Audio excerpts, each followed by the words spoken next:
Yo, so we're back at the shop. I got the clutch in, so right now we're pretty much good to go. Right now what I'm gonna do is I'm gonna take the engine off the engine stand and I'm gonna put the rear main seal on and put on the plate. The problem is one of those bolts are stripped, so I bought a Healy coil and I'm just gonna throw pretty much a new thread in there, put that back on, and then put it back on the engine stand and put the oil pan on. After that, I can start putting the flywheel and clutch on and get into that. So I guess let's get this off the engine stand so I could start Healy coiling this and put the main seal on.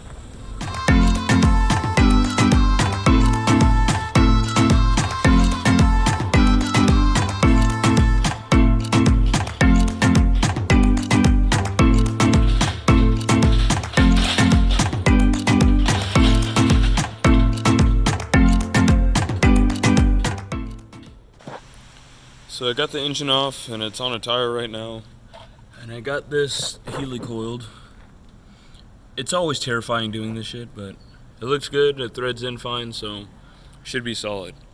Got the main seal right here. I got the gasket on it, but I put like the smallest layer of silicone on it just to be safe, so guess I'm gonna put this back on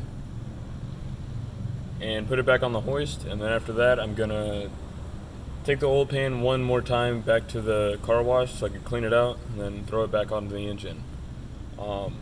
After that, flywheel, and then I could flywheel and clutch, throw it back in the car. So let's hurry up and put this on because I'm kind of hyped to put this back in the chassis.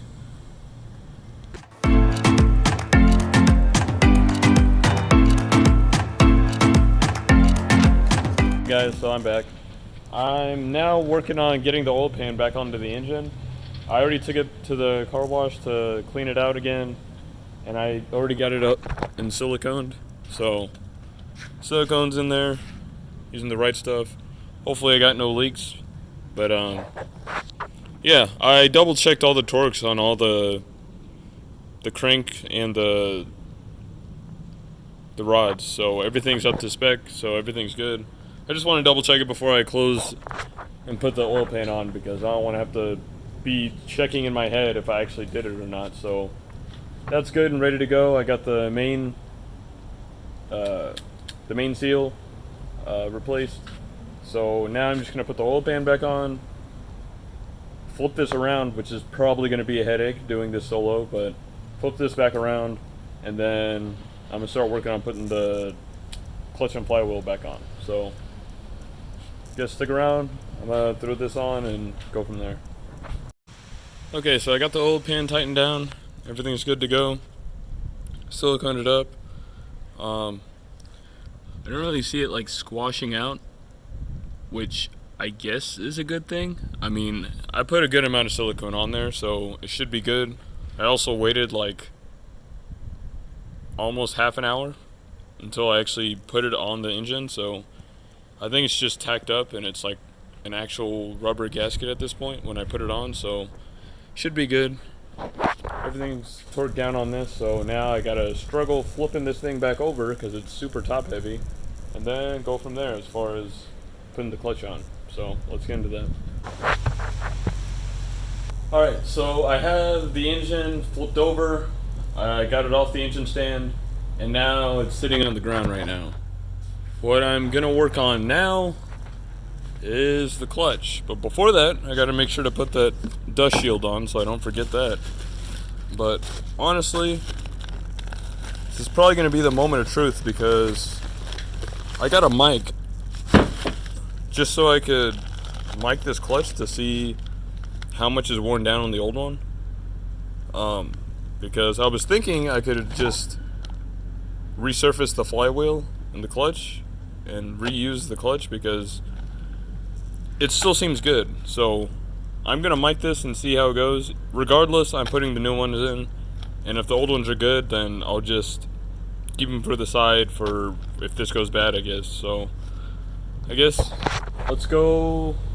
I'm gonna go mic this new clutch and the old one and see where I'm at. Alright, so this is kind of wild. This is the old clutch. I'm measuring at 7.4 millimeters, and this brand new clutch 7.8. So I ground down that after a whole bunch of drift events, clutch kicks, and everything, and it went down .4 of a millimeter, which is kind of wild. I'm really debating if I should even use this or throw the old one back on.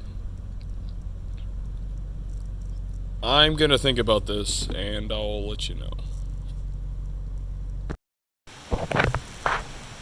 Alright, so I put the new clutch on. I thought about it. Probably a dumb idea, but I don't want to take it out again for any reason that I wouldn't have to. So since I have a new clutch, I put the new clutch in there. So yeah, it's pretty much good to start throwing in. I took the motor mounts out because I pulled the engine with them in there. It was a little bit easier that way. So I'm gonna, I guess, put one of the motor mounts on, the actual engine, throw it in, and once it's in place, I'm gonna jack up one side and put the other mount in. So I'm gonna, I guess, start trying to pull this.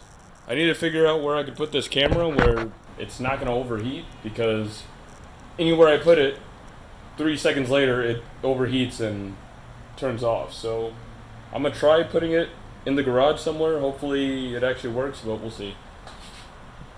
Just next step is pulling this out, or putting it in actually. So let's get it.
Alright, so I got the engine in, transmission's connected.